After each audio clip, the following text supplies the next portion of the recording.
Jadi kalau pendapat ulama mengatakan yang pertama diciptakan adalah qalam, dalilnya adalah apa yang dalam buku kita. Pendapat kedua itu mayoritas ulama mengatakan yang pertama diciptakan arsy dengan segala macam dalil tadi sudah kita sampaikan dan pendapat ulama. Pendapat ketiga mengatakan yang pertama Allah ciptakan adalah air. Pendapat ini berpegang pada hadis Nabi SAW riwayat Bukhari tadi saya katakan yang berbunyi diriwayatkan dari Imran bin Husain radhiyallahu anhu. Kana Allah wa lam yakun syai'un ghairuh wa kana arsyu 'alal ma' wa kataba fi dzikri kulla syai' wa khalaqas samawati wal ard. Allah dahulu tidak ada satupun selainnya. Arsy-nya di atas air. Lalu Allah menulis takdir segala satu di az-zikr atau lembaran catatan takdir. Kemudian Allah menciptakan langit dan bumi. Ya. Hadis ini menunjukkan kata pendapat yang ketiga bahwa air merupakan makhluk pertama yang diciptakan oleh Allah. Karena saat itu tidak ada satupun selainnya. Setelah menciptakan air, baru Allah menciptakan arsy atau singgasananya yang diletakkan di atas air. Setelah itu baru Allah menciptakan kalam atau pena untuk menulis takdir segala sesuatu. Setelah itu Allah menciptakan langit dan bumi. Hadis ini juga menunjukkan bahwa pena ya, bukan makhluk pertama yang Allah ciptakan. Adapun hadis yang berbunyi inna awwala ma khalaqallahu al-qalam, sesungguhnya yang pertama kali Allah ciptakan adalah al-qalam. Kata para yang berpegang pada pendapat ketiga ini mengatakan ini kemungkinan bisa dimaknakan dua. Ya, hadis yang sedang kita bahas dalam buku kita ya. Yaitu bahwa pertama kali di sini maknanya adalah pertama kali diciptakan setelah air dan arsy. Atau bisa bermakna juga bahwa pertama kali di sini maksudnya adalah dilihat dari sisi apa yang akan ditulis oleh pena takdir tentang makhluk pertama yang akan diciptakan Allah.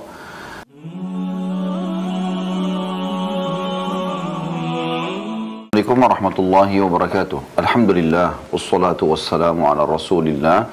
Segala puji dan puja kehadirat Allah Subhanahu wa taala, juga salawat dan taslim kepada Nabi besar Muhammad sallallahu alaihi wa ala alihi wa sahbihi wasallam. Seperti biasa teman-teman sekalian, di Sabtu kedua kita ada bahasan sahih hadis qudsi. Kurang lebih jam 10.30 waktu Indonesia Barat. Dan kita sempat berhenti kalau tidak salah 1 atau 2 kali pertemuan karena ada 1 dan 2 udzur secara syar'i, termasuk pada saat wafatnya ayahanda kami tercinta rahimahullah di bulan yang lalu. Dan kita insya Allah akan melanjutkan bahasan kita. Perlu saya ingatkan, yang terakhir kita bahas adalah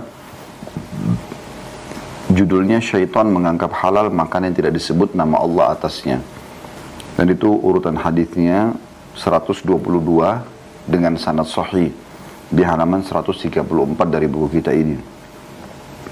Dan saya mengingatkan kembali hadisnya berbunyi dari Ibnu Abbas radhiyallahu anhuma dari Nabi sallallahu alaihi wasallam, beliau bersabda qala iblis ya rabbi laisa ahadun min khalqika illa ja'alta lahu rizqan wa ma'isha fama dha rizqi qala ma lam yudhkar ismullahi alaihi.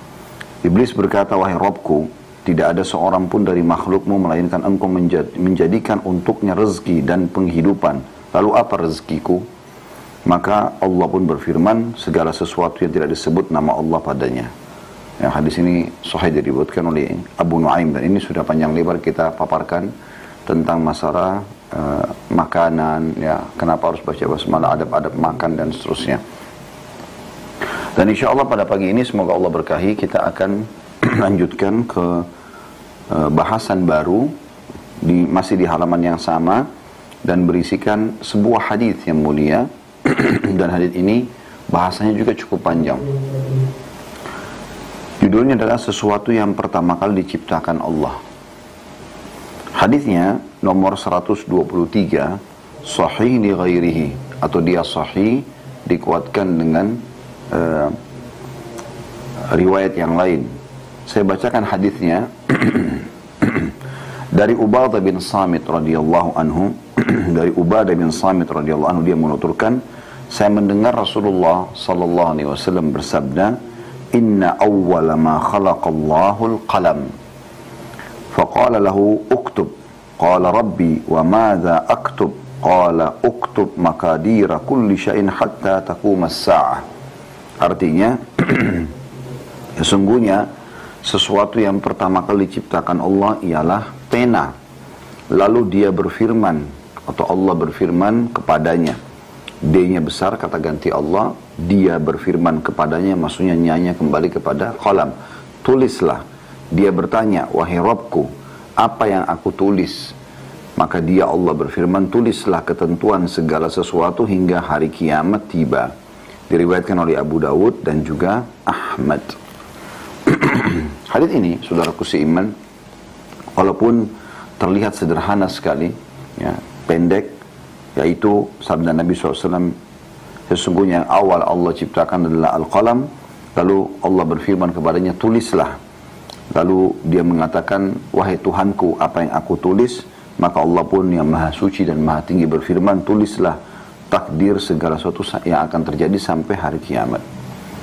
Hadits ini kita akan bedah menjadi dua bagian, dua bahasan. Ya. Kalau Allah subhanahu wa ta'ala mudahkan dua-duanya kita bisa bahas, insya Allah alhamdulillah kita bersyukur. Kalau tidak, maka salah satunya sekarang dan bahasan yang keduanya nanti kita bahas pada pertemuan akan datang insya Allah. Bahasan pertama atau faedah yang diambil pertama adalah siapa makhluk Allah pertama yang diciptakan. Karena di sini dikatakan awal yang Allah ciptakan adalah qalam. Apakah maknanya ini? Qalam adalah makhluk pertama yang Allah ciptakan. Sebagaimana juga dalam buku kita ini ditulis judul seperti itu.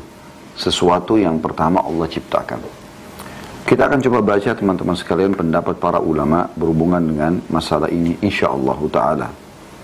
Yang pertama, saya akan coba bacakan. Ada yang mengatakan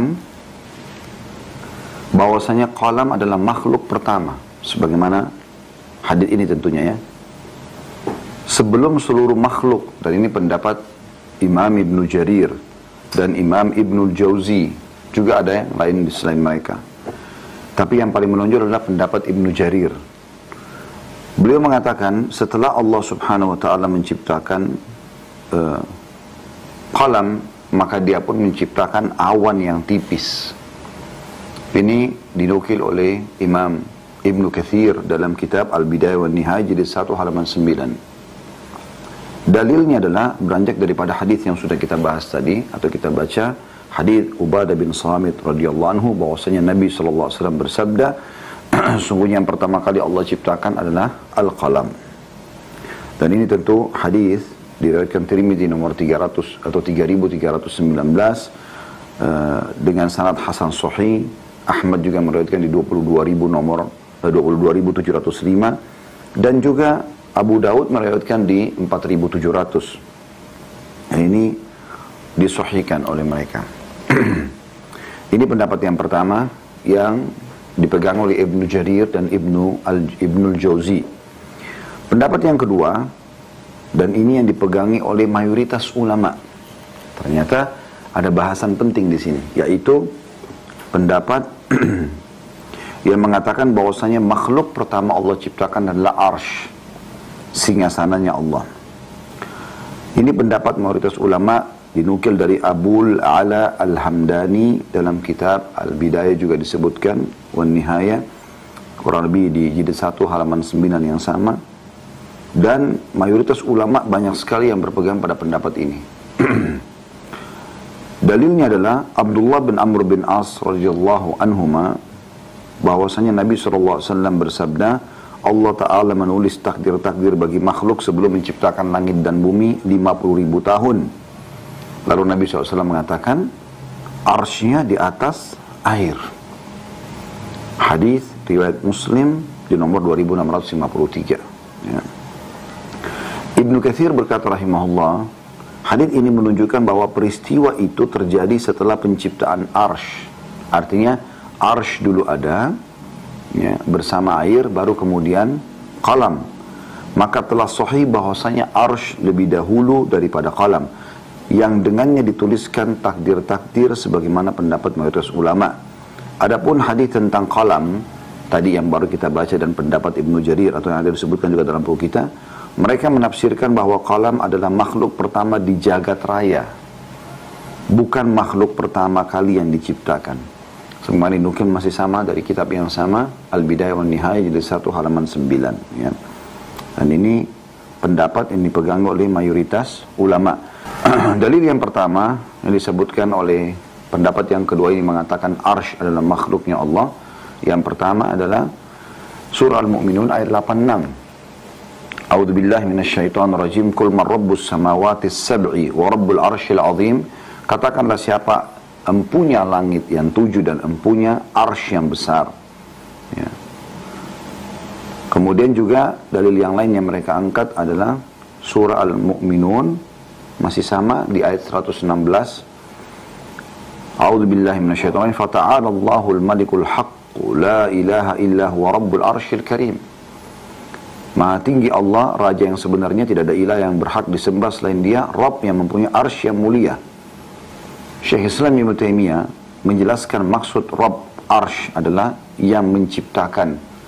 Lalu beliau berkata, wa huwa khaliqu kulli syai' al-arsy wa ghairuh wa rabbu kulli syai' al-arsy wa ghairuh. Allah adalah Rabb segala sesuatu termasuk arsy dan yang lainnya. Allah pencipta segala sesuatu termasuk arsy dan yang lainnya. Ini diambil dari kitab Majmu' Fatawanya Ibnu Taimiyah di jilid 18 halaman 214. Juga firman Allah Subhanahu wa taala di dalam surah Al-An'am ayat 102. A'udzu billahi minasyaitonir rajim. Dzalikumullahu rabbukum la ilaha illa huwa khaliqu kulli syai' fa'buduhu wa huwa ala kulli syai'in wakil. Yang memiliki sifat-sifat demikian ialah Rabb kamu semuanya, pencipta. Tidak ada ilah yang berhak disembah kecuali Dia, pencipta segala sesuatu, maka sembahlah Dia dan Dia adalah pemelihara segala sesuatu. Kaidahnya adalah segala sesuatu yang selain Allah adalah makhluk. Sebagaimana Syekh Muhammad At-Tamimi rahimahullah mengatakan, wa kullu ma siwallahi alam wa ana wahidun min dzalikal alam. Semua selain Allah adalah alam atau makhluk dan aku adalah salah satu bagian dari makhluk tersebut. Ini tentu diambil dari matan usul tsalatsa ya, masalah ini. Sementara dari sunnah yang lebih menjelaskan lagi masalah ayat-ayat tadi yang dipegangi oleh pendapat kedua atau mayoritas ulama jumhur yang mengatakan sebenarnya yang diciptakan pertama adalah arsy, ya, singgasananya Allah dan bukan qalam, adalah hadis Abu Razin Al-Luqaili radhiyallahu anhu.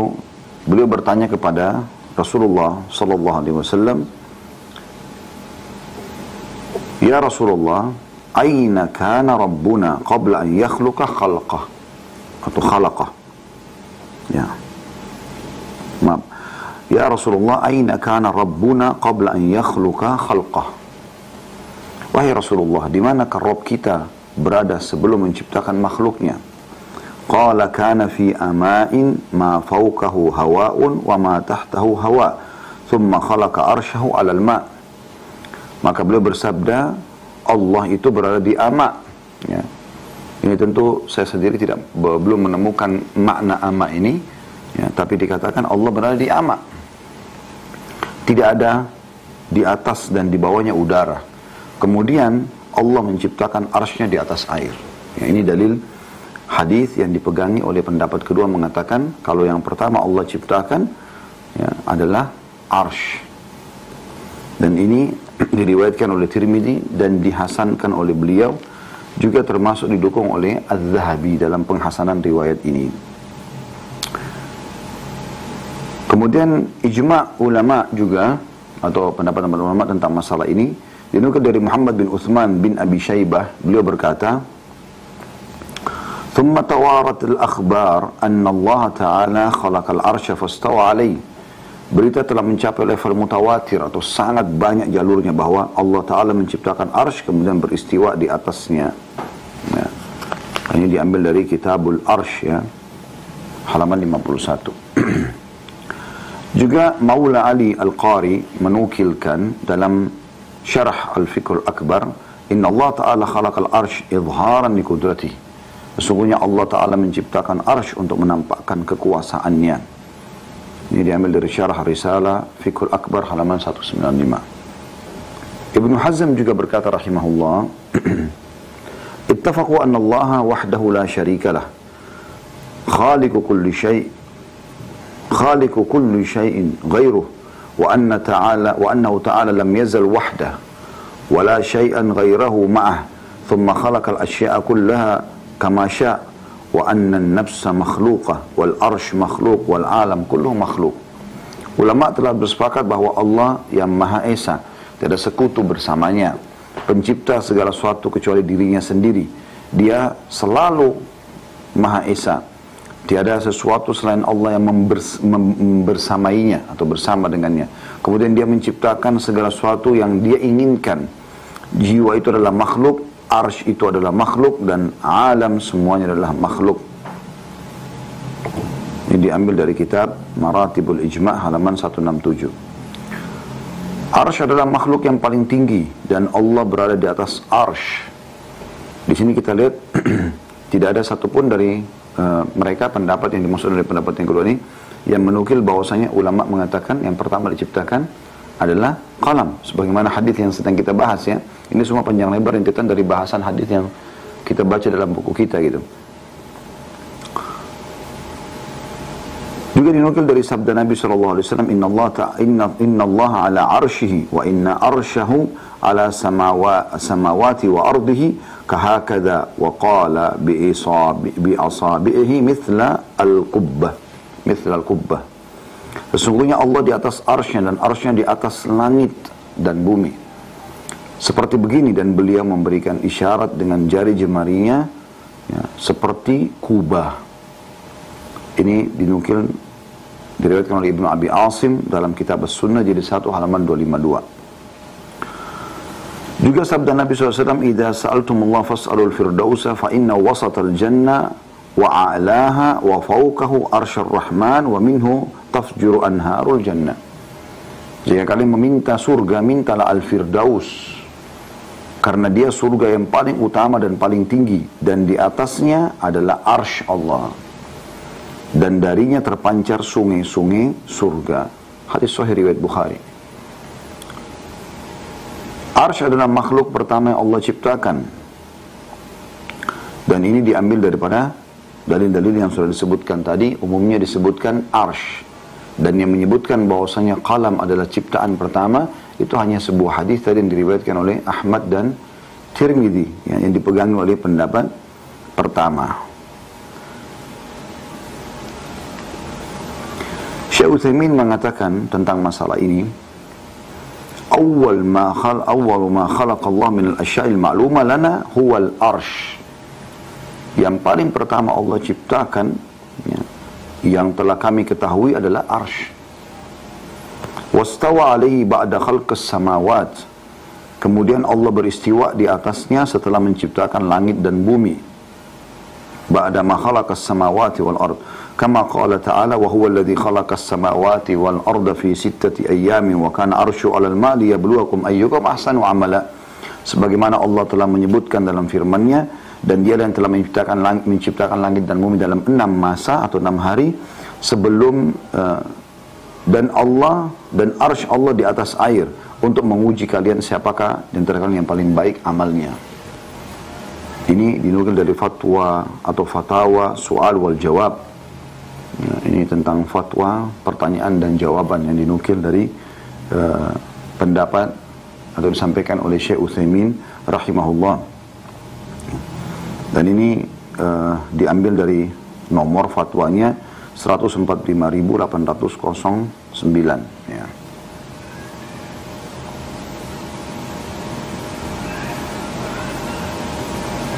Diambil dari Majmu' Fatawa War Rasail jilid 1 halaman 62. Ini pendapat yang kedua. Kemudian kita lihat sekarang ada pendapat yang ketiga yang dinukil ya juga oleh para ulama tentang masalah Allah Subhanahu wa ta'ala menciptakan yang pertama kali itu adalah air ya. Ini pendapat yang ketiga yang mengatakan bahwasanya yang pertama kali Allah ciptakan adalah air. Dan ini berdasarkan sebuah hadis diriwayatkan oleh Bukhari. Ini pendapat yang ketiga ya, di nomor 3191.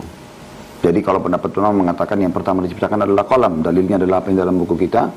Pendapat kedua itu mayoritas ulama mengatakan yang pertama diciptakan arsy dengan segala macam dalil tadi sudah kita sampaikan dan pendapat ulama. Pendapat ketiga mengatakan yang pertama Allah ciptakan adalah air. Pendapat ini berpegang pada hadis Nabi SAW riwayat Bukhari tadi saya katakan yang berbunyi diriwayatkan dari Imran bin Husain radhiyallahu anhu. Kana Allah wa lam yakun syai'un ghairuh. Wa kana arsyu 'alal ma' wa kataba fi dzikri kulla syai' wa khalaqas samawati wal ard.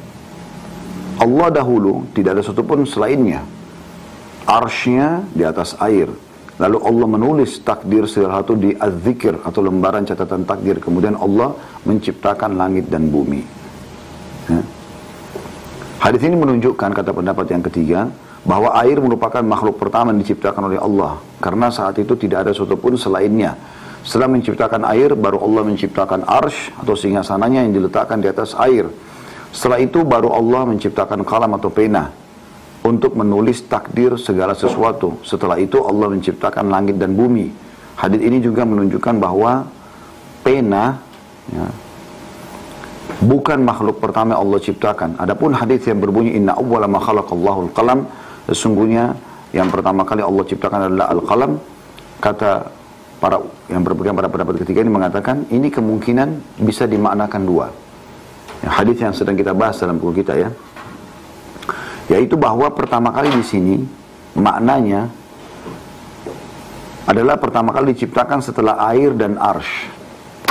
Atau bisa bermakna juga bahwa pertama kali di sini maksudnya adalah dilihat dari sisi apa yang akan ditulis oleh pena takdir tentang makhluk pertama yang akan diciptakan Allah. Dengan demikian terjadilah kompromi antara hadis ini dengan hadis-hadis sebelumnya.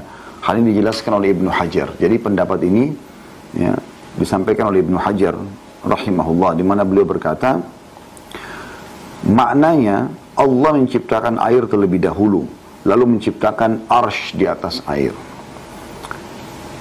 Dalam kisah Nafi' bin Zaid al-Himyari dengan lafaz singgasananya terletak di atas air, baru kemudian dia menciptakan al-qalam atau pena, lalu Allah berkata tulislah sesuatu yang akan terjadi, lalu Allah menciptakan langit dan bumi beserta segala isinya. Di sini disebutkan secara gamblang urutan penciptaan para makhluk setelah air dan arsy. Adapun apa yang diriwayatkan oleh Ahmad dan Tirmidzi dan selain keduanya dari hadis yang diriwayatkan dari Ubadah bin Samit secara marfu, yaitu pertama kali Allah ciptakan adalah pena. Kita bahas ya dalam bab kita ini. Kemudian Allah berkata, tulislah segala yang akan terjadi sampai hari kiamat. Maka hadis ini harus dikompromikan dengan hadis sebelumnya, bahwa yang dimaksud adalah pena merupakan makhluk pertama kali di sini disandarkan kepada selain air dan arsy, atau disandarkan kepada penulisan yang akan muncul darinya. Artinya sungguhnya dikatakan kepadanya al-qalam, tulislah makhluk yang apa yang akan diciptakan pertama kali. Diambil dari syarah Sahih Bukhari Fathul Bari Ibnu Hajar di jilid 9 halaman 473. Ya, dan ini pendapat yang ketiga yang mengatakan tentunya bahwasanya ya, yang pertama kali diciptakan adalah air ya. Dan ini pendapat Ibnu Hajar.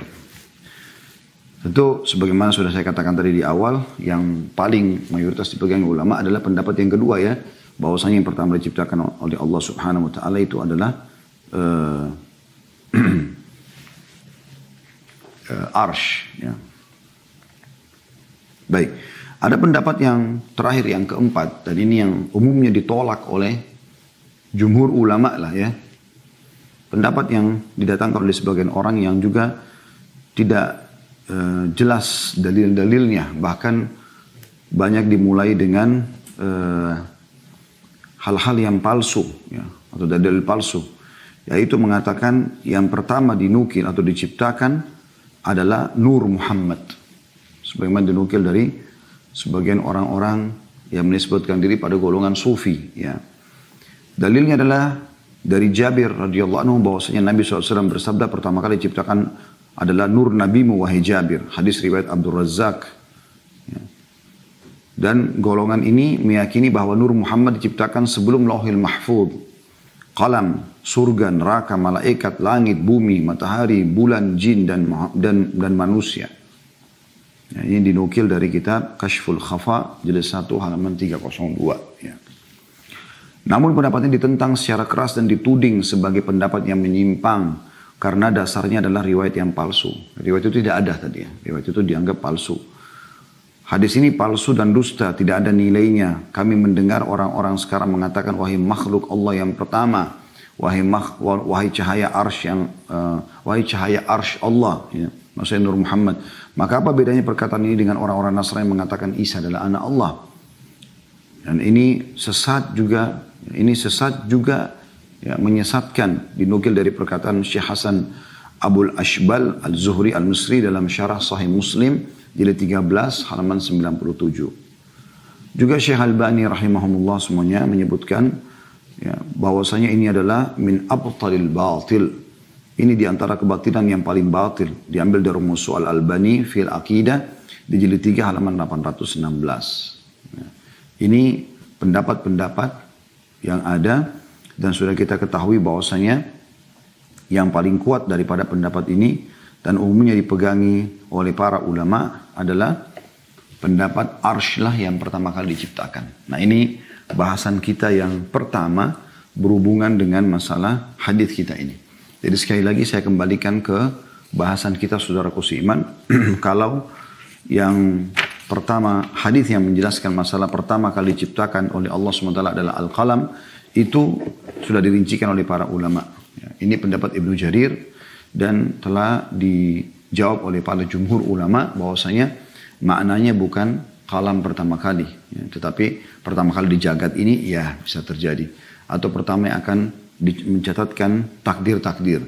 Tapi banyak dalil menjelaskan kalau yang ada sebelum kalam itu adalah arsy dan air. Dan ada pendapat juga tadi yang ketiga mengatakan yang pertama adalah air karena dilihat ada air dan arsy, ya, sebagaimana dinukil dari pendapat Ibnu Hajar. Kemudian yang terakhir ada yang mengatakan, dan ini ditolak oleh para ulama, kalau yang pertama Allah ciptakan adalah justru Nur Muhammad, dan ini sudah dibantah oleh para ulama. Baik, saya melihat masih ada waktu kurang lebih setengah jam. Saya akan coba masuk ke faedah yang kedua yang kita bisa ambil dari hadis, yaitu masalah takdir. Karena di sini dikatakan pada saat pena pertama diciptakan, Allah pun memerintahkan pena untuk mencatat semua takdir. Nah, kita akan membahas teman-teman sekalian tentang masalah takdir ini. Ya. Saya melihat ada sebuah tulisan yang menarik dari Ustadz Yazid Abdul Qadir Jawaz, hafidhahullah. Beliau mengatakan, saya bacakan ya, tentang masalah ini, dan ini saya lihat cukup lengkap untuk saya baca ya. Golongan yang selamat ahli sunnah wal jamaah beriman kepada takdir yang baik maupun buruk. Iman kepada takdir meliputi iman kepada setiap nas tentang kadar serta tingkatannya. Tidak ada seorang pun yang dapat menolak ketentuan Allah Azza wa Jalla.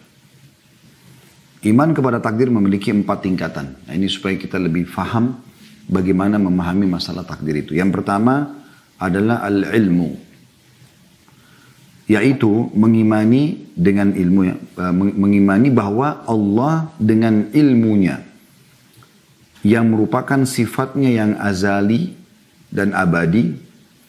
Allah maha mengetahui semua yang ada di langit dengan seluruh isinya.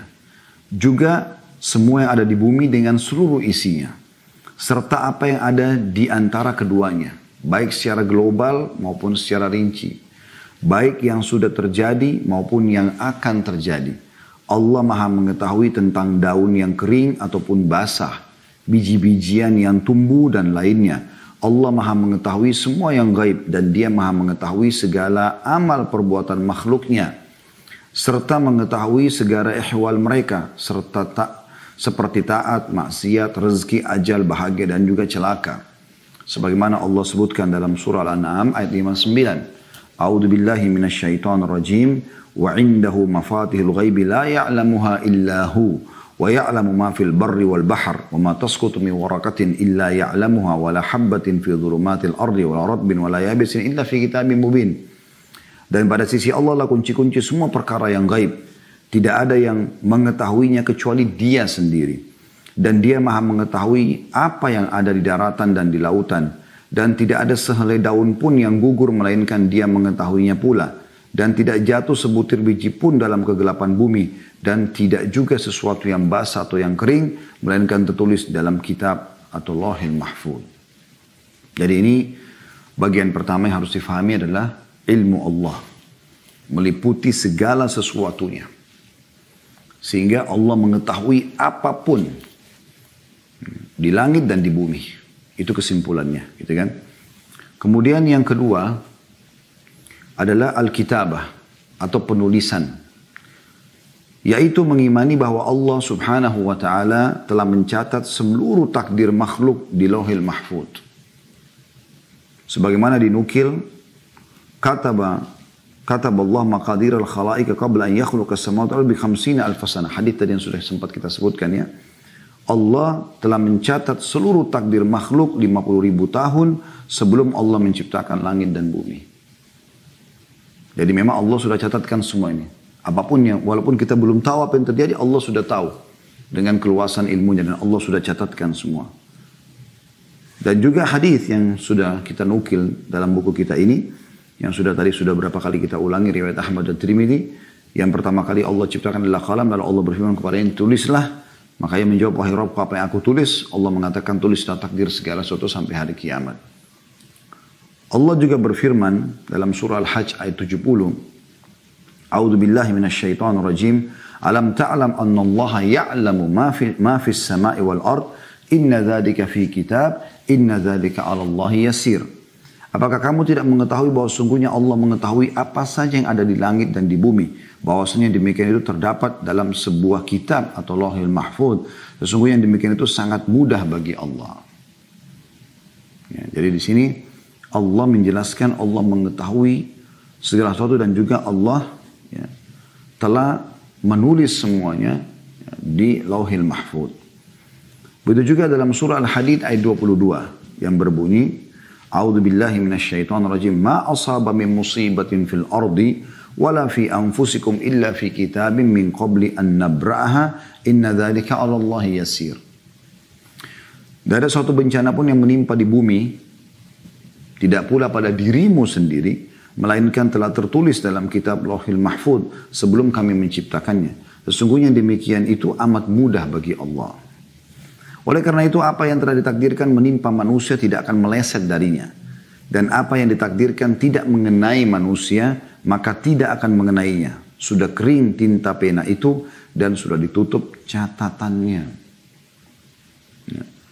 Takdir itu meliputi ilmu Allah subhanahu wa ta'ala, baik secara global maupun rinci. Pertama bahwa Allah ta'ala telah mencatat dalam Lauhil Mahfuz segala sesuatu yang dikehendakinya. Sedangkan apabila Allah menciptakan janin, ketika mencapai 4 bulan maka Allah Ta'ala mengutus kepadanya seorang malaikat diperintahkan untuk mencatat 4 hal. Rezekinya, ajalnya, amalnya, serta celaka ataupun bahagia. Kemudian yang harus diketahui oleh setiap muslim bahwa kita wajib mengimani qada dan qadar yang baik dan buruk, manis dan pahit. Qada dan qadar merupakan rahasia Allah yang tidak diketahui oleh seorang pun dari makhluknya. Dan kewajiban kita adalah mengimani dan beramal sesuai dengan perintah Allah subhanahu wa ta'ala dan Rasulnya. Yang ketiga, ada namanya al-masyiah. Intinya tadi yang pertama adalah, jelas Allah subhanahu wa ta'ala memiliki ilmu yang luas dan mengetahui segala sesuatunya. Jadi jangan sampai kita berpikir ada sesuatu yang Allah tidak tahu. Tidak ada sesuatu yang tersembunyi bagi Allah. Dalam sebuah ayat juga Allah berfirman, A'udzu billahi minasyaitonir rajim. Innallaha la yakhfa 'alaihi syai'un fil ardi wala fis sama'. Sesungguhnya Allah tidak tersembunyi apapun baginya baik di langit maupun di bumi. Kemudian yang kedua adalah tentang masalah tercatatnya semua itu dengan rapi di Lauhil Mahfuz sehingga akan terjadi sesuai dengan apa yang Allah inginkan dengan kemahaluasan ilmunya Allah. Jadi Allah sudah tahu sampai hari kiamat nanti, sampai kapanpun keluasan ilmunya apa yang akan terjadi. Kemudian yang ketiga yang harus difahami adalah al-masyiah atau kehendak Allah. Yaitu bahwa apa yang dikehendaki Allah pasti terjadi dan apa yang tidak dikehendakinya tidak akan terjadi. Semua gerak-gerik yang terjadi di langit dan di bumi hanyalah dengan kehendak Allah subhanahu wa ta'ala. Tidak ada sesuatu yang terjadi dalam kerajaannya apa yang tidak diinginkannya. Mengimani masyiah atau kehendak Allah subhanahu wa ta'ala yang pasti terlaksana dan kekuasaan Allah Subhanahu wa taala meliputi segala sesuatu. Imam Syafi'i rahimahullah memiliki syair yang menarik di sini. Dia mengatakan, "Ma syi'ta kan." Apa yang kau inginkan ya Allah pasti terjadi. Wa in lam asya wa ma syi'ta in lam tasya lam yakun. Jadi apa yang kau inginkan pasti terjadi walaupun aku tidak menginginkannya. Dan apa yang kau inginkan, ya, apa yang engkau kehendaki pasti terjadi. Kendati aku tidak menghendakinya. Sedang apa yang aku kehendaki, jika engkau kehendaki pastilah tidak terjadi.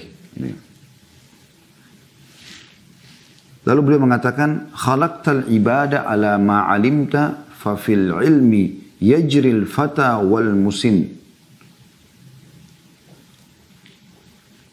Dikatakan bahwasanya di dalam ilmu berlangsung kehidupan. Maaf, engkau telah menciptakan hamba-hamba sesuai dengan apa yang engkau ketahui. Di dalam ilmu berlangsung kehidupan orang muda dan orang tua. Ala dha mananta wa hadha hadhalta wa hadha a'anta wa dha lam tu'in faminhum syakiyun wa minhum sa'idun wa minhum qabihun wa minhum hasan. Kepada ini engkau anugerahkan kehidupan. Engkau tolong. Kepada ini engkau anugerahkan. Kepada ini engkau terlantarkan. Kepada ini engkau tolong. Kepada ini engkau tidak tolong. Di antara mereka ada yang celaka dan di antara mereka ada yang bahagia. Di antara mereka ada yang buruk dan di antara mereka ada pula yang baik. Ini penyampaian Imam Syafi'i menyimpulkan tentang masalah takdir dan masyiatillah. Allah maha adil dan maha bijaksana. Allah memberi karunia kepada siapa yang dia kehendaki dan dia menahan dari siapapun yang dia kehendaki. Allah memberi kekuasaan kepada siapapun yang dikehendakinya dan menghinakan siapapun yang dikehendakinya.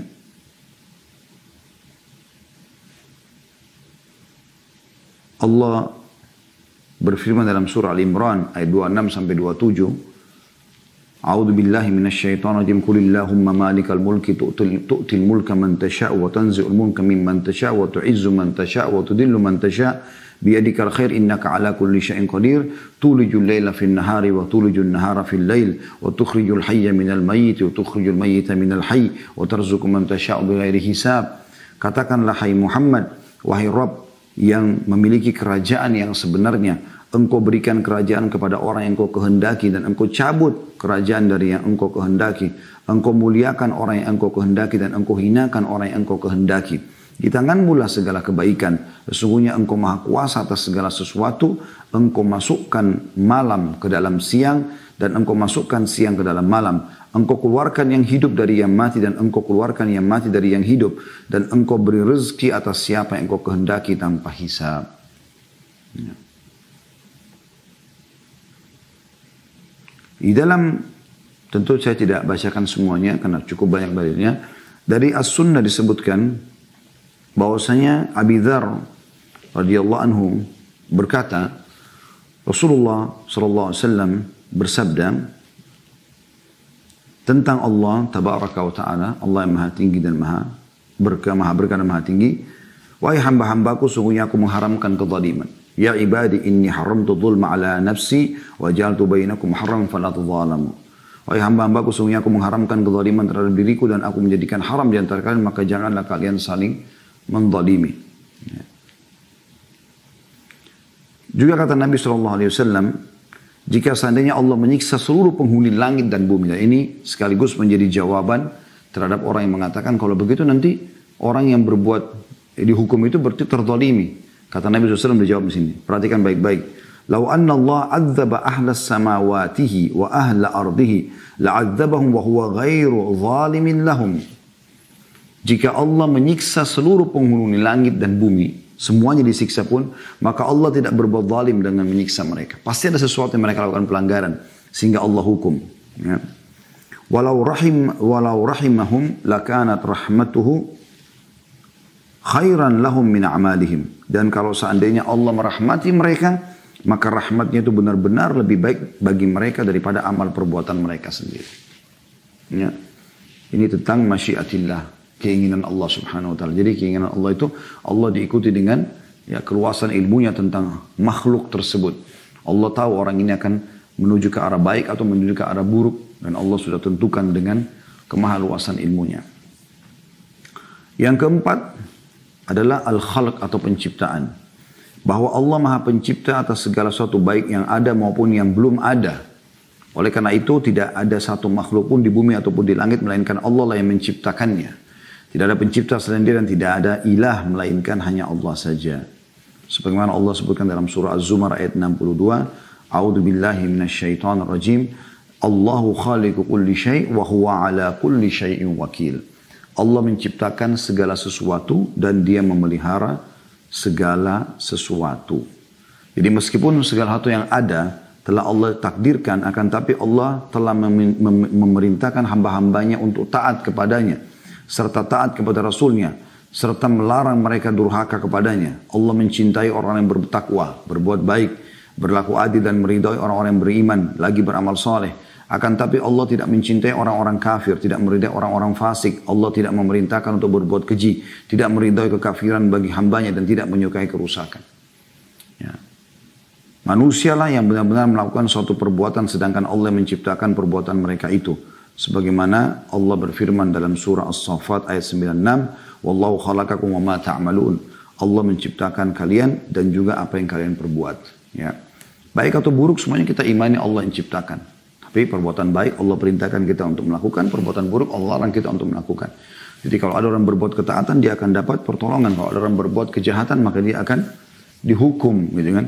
Tapi Allah dengan keluasan ilmunya sudah tahu semua makhluknya akan memilih yang baik ataupun yang buruk. Itu Allah ya, sebutkan dalam surah At-Takwir ayat 28 dan 29. Liman sya'a minkum an yastaqima wa ma tasha'una illa insya'allah rabbul alamin.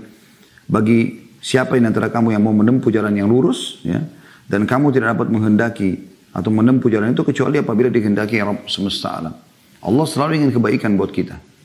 Dan Allah memandu kita. Terbukti orang kalau berbuat kejahatan pun akan selalu ada kecenderungan untuk bertaubat, melakukan penyesalan. Allah datangkan peringatan-peringatan dalam hidupnya supaya dia kembali ke jalan yang benar. Tapi apapun yang hamba itu lakukan, Allah sudah tahu dengan keluasan ilmunya. Allah sudah tahu dengan keluasan ilmunya. Ya. Tentu ada bahasan panjang lebar tentang kelompok-kelompok yang menolak takdirnya Allah, ya, yang dinamakan dengan Qadariyah dan seterusnya.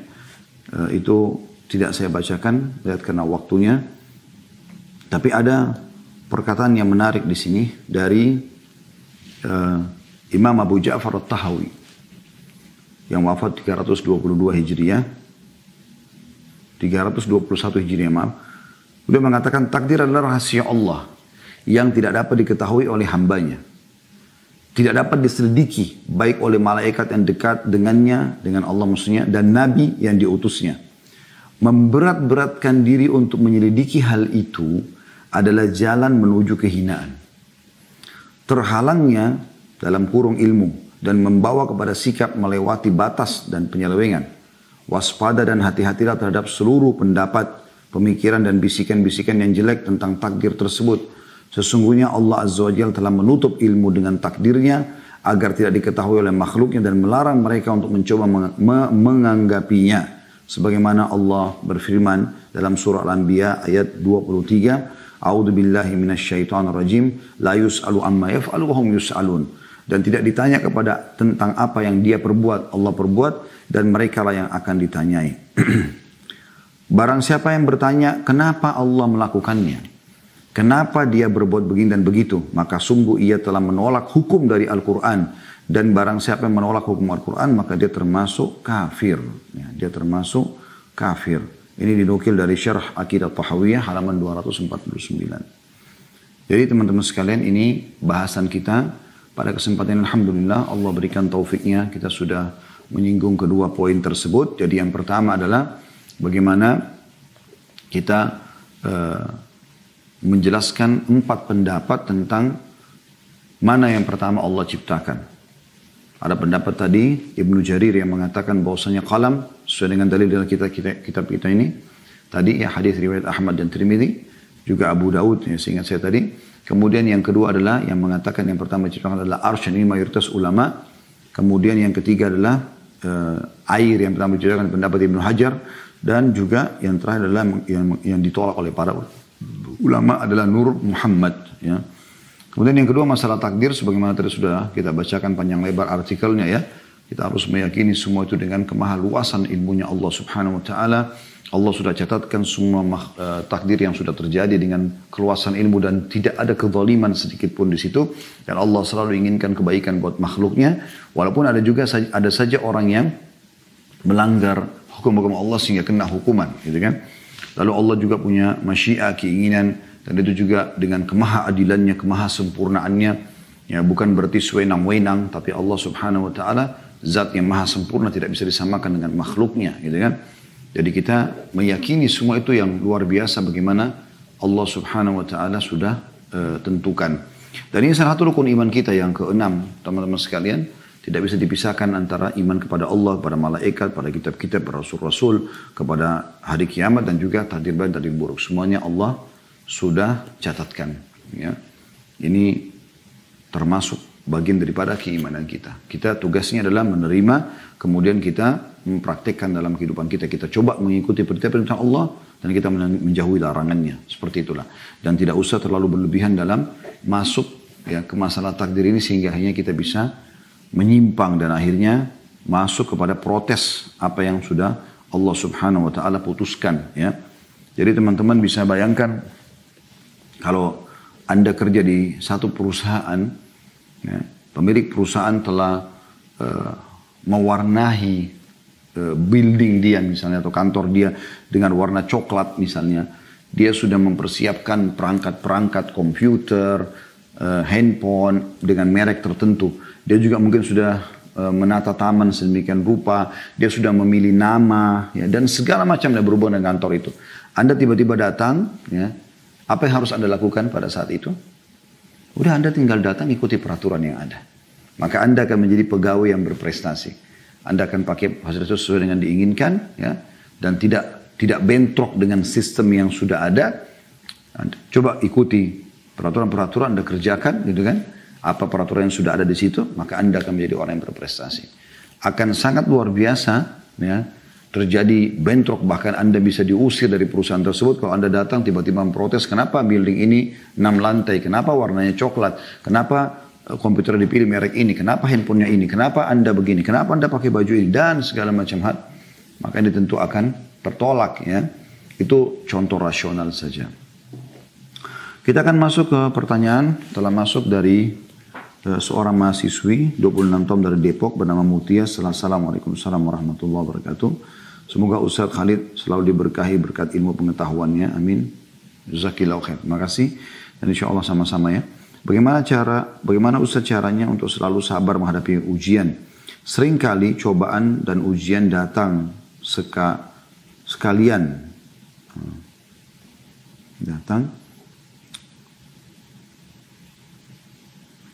Seakan-akan kita ingin menolak kebenaran, padahal semua sudah ditakdirkan Allah. Mohon motivasinya Ustaz supaya saya selalu sabar dan yakin bahwa janji Allah benar dan Allah sebaik-baik perencana. Semoga Ustaz dan tim selalu dilimpahkan pahala atas usaha menyebarkan dakwah.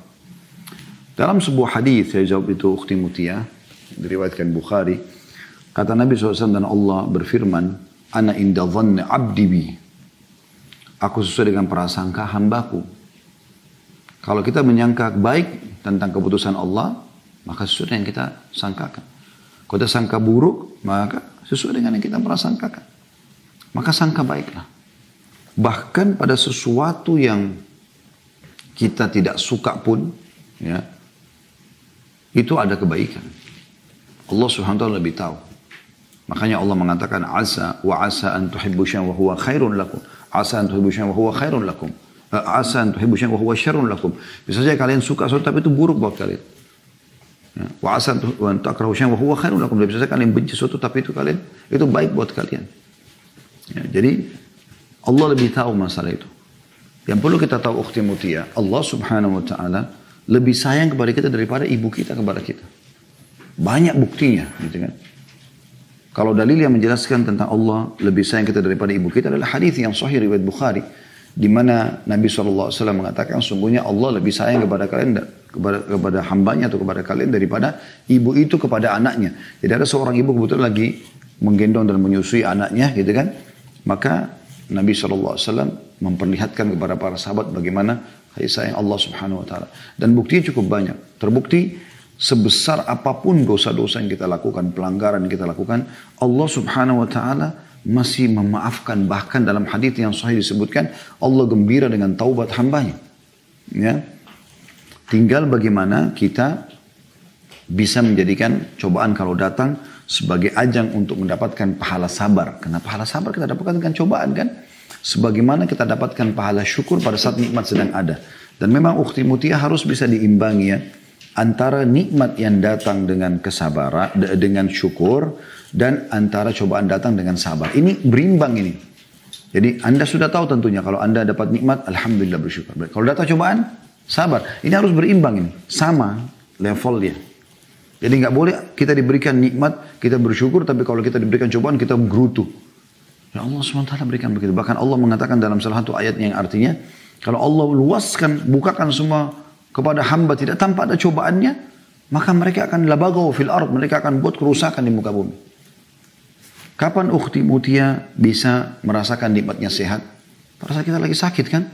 Kita jadi tahu nilainya itu. Ya? Kita jadi tahu nilainya. Kapan kita bisa merasakan nikmatnya makan? Justru pada saat kita lapar. Karena ini bentuknya seperti cobaan ya. Orang lagi lapar. Kalau tanya siapa yang mau lapar? Orang tentu mengatakan semua tidak mau lapar. Nah mereka anggap itu sesuatu yang tidak baik. Kan? Padahal sebenarnya dengan lapar itu, dia baru merasakan nikmatnya makan. Bayangkan kalau Anda sudah kenyang, perutnya sudah kenyang, sudah makan 2 piring misalnya. Kemudian ditawarkan lagi ayam bakar, ditawarkan lagi kambing, ditawarkan lagi daging apalah yang Anda suka. Misalnya itu makanan favorit, tidak bisa lagi Anda makan. Anda tidak mau, sudah kenyang. Tapi kalau Anda lapar, nasi sama tempe sama sambal saya sudah cukup kan gitu. Nah berarti ini contoh saja gitu. Sama dengan haus. Dengan haus kita merasakan nikmatnya minum. Kalau kita lagi tidak haus, ditanya mau minum apa? Ya kita apa sajalah. Ya. Misalnya yang hangat, yang dingin oke. Tapi kalau kita lagi haus, saya mau minta air es yang manis, sirup yang manis misalnya. Kita minta, di situ kita bisa tahu. Dan juga pada saat kita lagi sehat, kalau kita sehat terus, kita akan manusia ini lalai gitu kan. Kita akan lalai dari mensyukuri nikmat itu. Tapi kalau kita sakit misalnya, sesekali kita sakit flu, demam, kita begitu lihat orang minum air es, ya, orang jalan dengan sehatnya, padahal misalnya seseorang lagi lumpuh kakinya, dia tahu oh ternyata nikmatnya luar biasa itu. Ya, seperti itulah. Begitu juga dengan tidur, begitu juga dengan yang lainnya gitu kan. Jadi dengan adanya cobaan-cobaan itu, maka kita akan lebih merasakan besarnya nikmat itu. Seperti itulah. Ya. Jadi tidak usah khawatir, yakinlah Tuhan Anda bersama Anda. Bahkan ada kejadian ya yang saya pernah alami sendiri pribadi gitu. Pada waktu kami pertama sekali mau buka restoran ini sekitar berapa tahun yang lalu lah, mungkin 8-9 tahun yang lalu. Kemudian waktu itu di Kalibata City belum bisa dibuka gitu. Jadi tukangnya selalu telat segala macam. Oh lama lah gitu ya. Saya hampir tiap hari datang, selalu tidak ada yang kerja dan tertunda-tunda sehingga kami telat buka pada saat itu. Kemudian saya ada khutbah Jumat di daerah Jakarta Selatan waktu itu. Sebelum khutbah Jumat saya datang agak cepat, kemudian saya sholat tahiyat masjid. Waktu itu saya coba tuangkan apa yang saya harapkan diberikan solusi dari Allah Subhanahu Wa Taala dengan berharap Allah bisa memudahkan urusan saya pada saat itu. Sudah selesai, saya sholat di belakang mimbar gitu. Ya, dan tidak kelihatan sebenarnya. Dan di masjid masih kosong orang karena di awal-awal waktu. Ada satu bapak rambutnya putih semua gitu. Mungkin kalau saya lihat umurnya sekitar 80 tahun ya. Dia sangat tua. Dia datang kepada saya lalu dia mengatakan, Ustaz sudah pernah tulis doa-doa dari Al-Quran belum? Saya bilang belum. Secara khusus ya. Disusun gitu semua doa dari Al-Quran disusun. Saya bilang belum. Mudah-mudahan satu waktu insya Allah.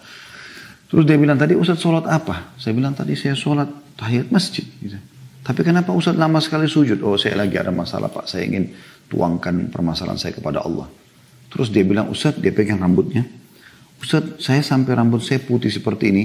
Saya belum pernah rasakan seperti itu. Maksudnya seakan-akan dia mengatakan, saya ingin merasakan nikmatnya sujud bisa lama begitu. Subhanallah, saya tiba-tiba terenyuh waktu itu. Saya mengatakan, Mungkin ini dalam hati saya bentuknya cobaan, ya, dalam hidup saya. Tetapi ternyata ini cara Allah Subhanahu Wa Taala untuk membuat saya lebih dekat dengannya. Karena teman-teman sekarang kalau kita lagi diuji oleh Allah Subhanahu Wa Taala, lagi ada penyakit, lagi ada cobaan, lagi ada terlilit utang, lagi ada segala macam cobaan, kita itu akan lebih khusyuk dalam berdoa. Kita akan bisa menangis, kita akan segala macam. Mungkin kalau ada lagi sehat, Anda mau cari tangisan itu susah, gitu kan? Jadi ada kenikmatan sisi yang lain dari sisi ibadahnya, gitu, seperti itu. Mudah-mudahan bisa difahami insya Allah ini. Selanjutnya dari Ukhti Fitri di Bekasi, ibu rumah tangga 29 tahun. Assalamualaikum warahmatullahi wabarakatuh. Semoga Ustaz dan tim selalu diberkahi, diberikan nikmat sehat sehingga bisa selalu bersama kami yang haus akan ilmu agama. Allahumma amin. Jazakillahu khair, Ibu Fitri. Semoga Allah SWT kabulkan doa Anda dan juga buat kita semua di sini dan buat Anda tentunya, ya. Ingin bertanya Ustaz, pertanda apakah jika di rumah banyak cicak? Dan benarkah jika melihat cicak sebaiknya dibunuh? Lalu hewan apa saja yang boleh dibunuh? Jazakallah khair atas jawabannya. Saya tidak pernah menemukan dalil secara khusus kalau ada cicak banyak berarti ada masalah di rumah itu, ya. Tetapi kalau masalah yang ibu tanyakan, apakah benar cicak disuruh bunuh? Jawabannya iya. Itu hadisnya ada, ya. Bahkan Aisyah Ummul Mukminin radhiyallahu anha punya cambuk khusus untuk membunuh cicak yang ada di dinding rumah beliau, gitu kan. Dan ada hadis menyebutkan bahkan jumlah pahalanya sampai 100 pahala, ya, kalau membunuhnya langsung, seperti itulah. Ya, itu ada memang hadisnya masalah itu, ya. Allahu alam, ini yang kami ketahui, ya. Dan kenapa itu banyak yang merincikan, ada yang merincikan mengatakan karena pada saat Nabi Ibrahim AS mau dibakar, kemudian dia coba meniup api itu supaya lebih besar. Ada segala macam dan dinukil, tapi saya tidak tahu tentang masalah itu. Saya cuma mendengar, saya tidak menukilnya di sini atau menjadikan sebagai rujukan Bu Fitri, ya. Tapi yang saya katakan adalah memang ada dalil menjelaskan cicak boleh dibunuh. Kalau hewan apa saja yang boleh dibunuh, yang saya ingat, ya, itu sekitar ada 7 hewan yang boleh dibunuh, ya. Yang disebutkan dalam hadis 5 digabungkan sekaligus. Kata Nabi SAW 5 hewan boleh dibunuh di wilayah haram, di Mekah Madinah ataupun di wilayah halal, maksudnya selain Mekah dan Madinah, ya. Karena di wilayah haram itu maksudnya wilayah yang tidak boleh cabut pohonnya, nggak boleh dibunuh hewannya, ya. 5 hewan ini disebutkan, yang pertama seingat saya ini, ya, kalau urutannya keliru mohon maaf, tapi ini kurang lebih seperti itu, ya. Itu adalah tikus, ya, kemudian ular, kemudian anjing buas, ya, kemudian raja wali, ya, burung jarawat atau hada'ah dalam bahasa Arab.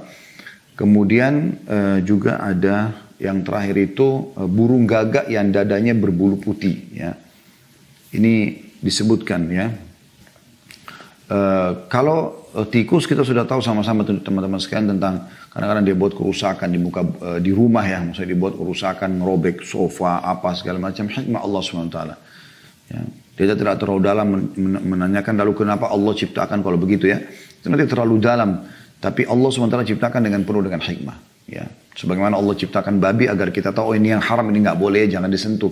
Supaya nanti di hari kiamat tidak ada lagi perkara kita, ya Allah kau haramkan babi tapi kami tidak tahu bentuknya seperti apa. Nah Allah sudah ciptakan babi dengan segala macam istilah, ya, dalam semua jenis bahasa ada, ya. Bahasa Inggris, bahasa Arab, bahasa Indonesia dan seterusnya. Begitu juga dengan ular, ya.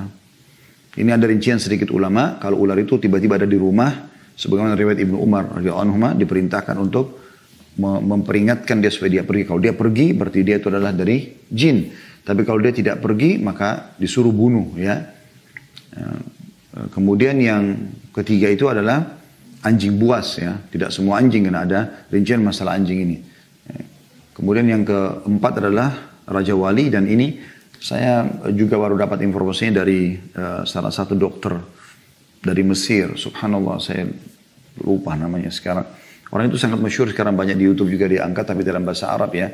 Dia sempat datangkan bukti, dan itu penelitian dari beberapa ilmuwan di Australia.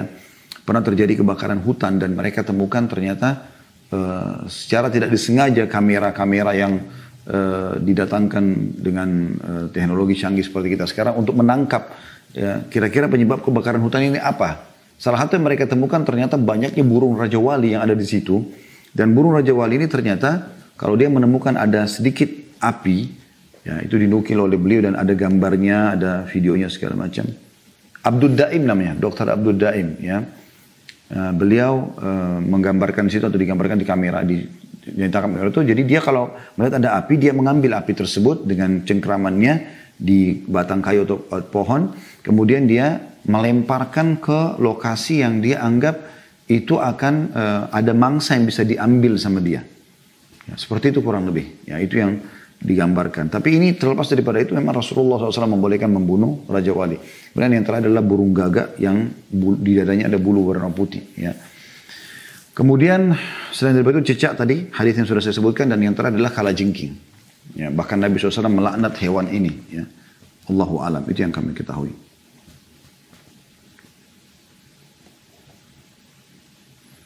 Kemudian yang terakhir, Assalamualaikum warahmatullahi wabarakatuh. Anak seorang akhwat dari Jakarta hendak bertanya mengenai takdir yang telah ditulis Allah dalam Lauhil Mahfuz, termasuk dalamnya jodoh atau pasangan hidup. Apakah saat kita berdoa dengan menyebut nama seorang untuk didekatkan sebagai calon imam merupakan perwujudan dari takdir yang ditulis di Lauhil Mahfuz? Ya, kalau Anda berdoa kepada Allah SWT, Allah sudah tahu itu Anda akan berdoa dengan keluasan ilmunya, gitu kan? Tapi Allah Subhanahu wa taala Maha Kuasa menentukan siapa yang akan menikah dengan Anda, juga dengan kemahaadilannya. Kuasa Allah Subhanahu wa taala itu. Allahu a'lam. Baik teman-teman sekalian, mohon maaf kita tutup sampai sini karena sudah 11:30.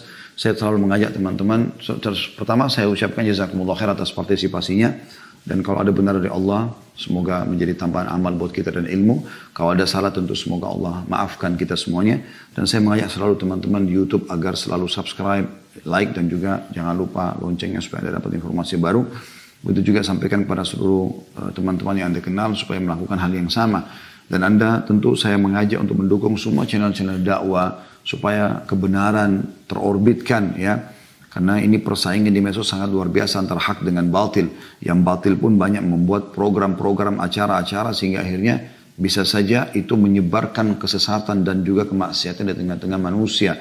Dan harusnya kita menegakkan yang hak dan juga kita meredam yang batil. Salah satunya tentu dengan upaya mendukung channel-channel dakwah dan kebaikan.